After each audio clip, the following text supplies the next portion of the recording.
श्री शिवाय नमस्तुभ्याम हर हर महादेव। कैसे हैं आप सब। देखिए, आज का ये वीडियो बहुत ही ज़्यादा खास होने वाला है।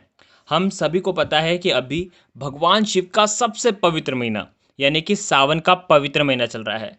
और सावन के इस पवित्र महीने का अंतिम सोमवार जो कि है सावन सोमवार 28 अगस्त को पड़ रहा है। और इसी 28 अगस्त को बहुत ही शुभ दिन है, क्योंकि इस दिन त्रयोदशी तिथि भी पड़ रही है। देखो, सावन का सोमवार भगवान शिव को समर्पित होता है। ठीक है, सोमवार तो भगवान शिव को समर्पित होता है, सावन का महीना भी भगवान शिव को समर्पित होता है, और साथ ही साथ प्रदोष की तिथि भी भगवान शिव को समर्पित होती है। तो ये त्रिवेणी बन गई है और ये तीनों भगवान शिव को ही समर्पित होती है। तो सावन के इस अंतिम सोमवार पर त्रयोदशी तिथि पर आपको बहुत ही सुंदर से उपाय करना है। देखो, आज के इस पूरे वीडियो में 3 महा उपाय के बारे में हम आपको बताने वाले हैं, जो आपके जीवन की सारी समस्या, सारे कष्ट, सारी बाधाएं को दूर करेंगे। बहुत ही प्यारे से उपाय होने वाले हैं। देखो, सावन के इस अंतिम सोमवार के दिन बहुत ही शुभ और दुर्लभ योग के निर्माण भी हो रहे हैं।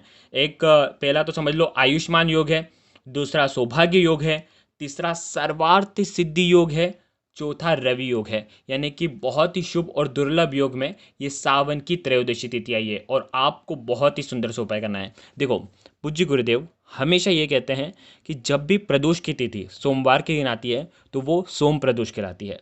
और सोम प्रदोष के दिन हो सके तो प्रदोष काल के समय ही आपको पूजा करनी चाहिए। तो देखो, जो एक्यूरेट टाइम है वो हम आपको बता देते हैं। 28 अगस्त की शाम को 6:48 से रात्रि में 9:02 तक ये प्रदोष काल का समय होने वाला है। देखो, लगभग 2 घंटे का प्रदोष काल का समय होने वाला है। तो आप बिल्कुल दिमाग में बिठा करके रखिए कि ये उपाय हमको 7 से लेकर के 9 बजे तक, इस बीच में ही ये उपाय हमको करना है। तो बहुत ही सुंदर से ये उपाय होने वाला है। मात्र 2 घंटे के अंदर आप ये उपाय करेंगे तो सर्वोत्तम होता है। वैसे तो सुबह से लेकर के शाम तक आप ये उपाय कर सकते हैं, लेकिन 2 घंटे ये विशेष होते हैं प्रदोष काल के। देखो, आज के इस पूरे वीडियो में 3 महा उपाय के बारे में हम आपको बताने वाला हैं। सबसे पहला, 2 दीपक से आपके घर में विशेष भगवान शिव की कृपा होने वाली है। बहुत प्यारा सा नया उपाय है पहला।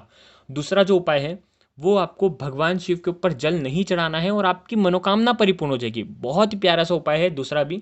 और तीसरा जो उपाय है वो तो बहुत ही विशेष है, जो कि सावन के इस अंतिम सोमवार के दिन हर घर में, हर शिव भक्त में ज़रूर इस उपाय को करना चाहिए।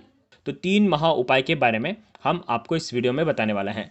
पूज्य गुरुदेव की ही कथा सुन करके, समझ करके समझाने का पूरा प्रयास करूंगा। लेकिन उससे पहले आप सभी से रिक्वेस्ट करता हूं, चैनल पर अगर पहली बार आए हैं तो चैनल को ज़रूर सब्सक्राइब करें और कमेंट में ओम नमः शिवाय ज़रूर लिखें।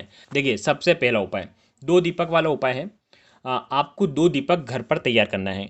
आटे के ले रहे हैं तो आटे के भी ले सकते हैं, माटी के ले रहे हैं तो माटी के भी ले सकते हैं। आटे के ले रहे हैं तो बिना नमक का आटा मढ़ना और दीपक बना लेना। ठीक है, 2 दीपक तैयार करना है।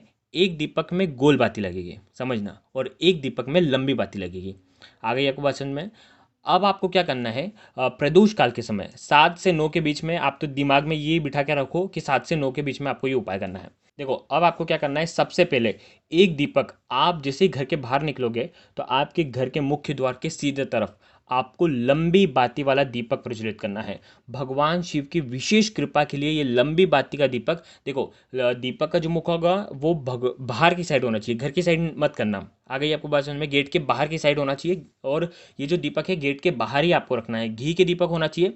ये घी का लंबी बाती का दीपक जो है विशेष आपके घर से सारे कर्जों को दूर करेगा, धन संबंधित धन का आगमन कराएगा, महालक्ष्मी को प्रसन्न करेगा। अगर संतान संबंधित कोई परेशानियां हैं तो वो भी दूर करेगा।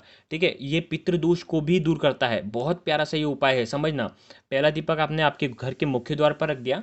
अब जो दूसरा दीपक है, आप घर के जैसे ही बाहर निकले, अब दूसरा दीपक आपको भगवान शिव के मंदिर में भगवान शिव के सामने लगाना है और वो दीपक होगा गोलबाती का। जो भी व्यक्ति ये 2 दीपक सोमवार की प्रदोष के दिन प्रदोष काल में अगर अर्पित करता है, समर्पित करता है, लगाता है और शिव मंदिर में जाकर के भगवान शिव से अपनी विशेष मनोकामना बोलता है, उसकी हर मनोकामना परिपूर्ण होती है। बहुत ही प्यारा सा ये उपाय है, हर घर में ये उपाय होना चाहिए। आ गई आपको बात समझ में। ये हो गया पहला उपाय। पूज्य गुरुदेव ने ये उपाय जो दूसरा बताया है, ये आपने हो सकता है पहले भी करा हो, क्योंकि ये उपाय बहुत ही ज़्यादा इफ़ेक्टिव है। देखो, करना क्या है, आपको मात्र 1 लोटा जल लेना है और ये उपाय आपका हो जाएगा। देखो क्या करना है, भगवान शिव के मंदिर में जाएंगे, सुबह से लेकर के शाम तक जब आपकी इच्छा हो तब आप ये उपाय कर सकते हैं। प्रदोष काल के समय भी आप ये उपाय कर सकते हैं। एक लोटा जल है। सबसे पहले आपको गणेश जी वाला स्थान, देखो सब पता है ना सबको कि गणेश जी का स्थान कहाँ पर होता है। देखो गोला कर देता हूँ यहाँ पर, फर्स्ट एक नंबर लिख देता हूँ, ठीक है, नंबरिंग से आपको पता चल जाएगा। गणेश जी वाले स्थान पर अर्पित करना है। फिर उसके बाद कार्तिकेय जी वाले स्थान पर अर्पित करना है। फिर ये माता अशोक सुंदरी वाले स्थान पर अर्पित करना है। फिर पार्वती माता के हस्तकमल के वहाँ पर समर्पित करना है। 4 जगह आपने समर्पित कर दिया।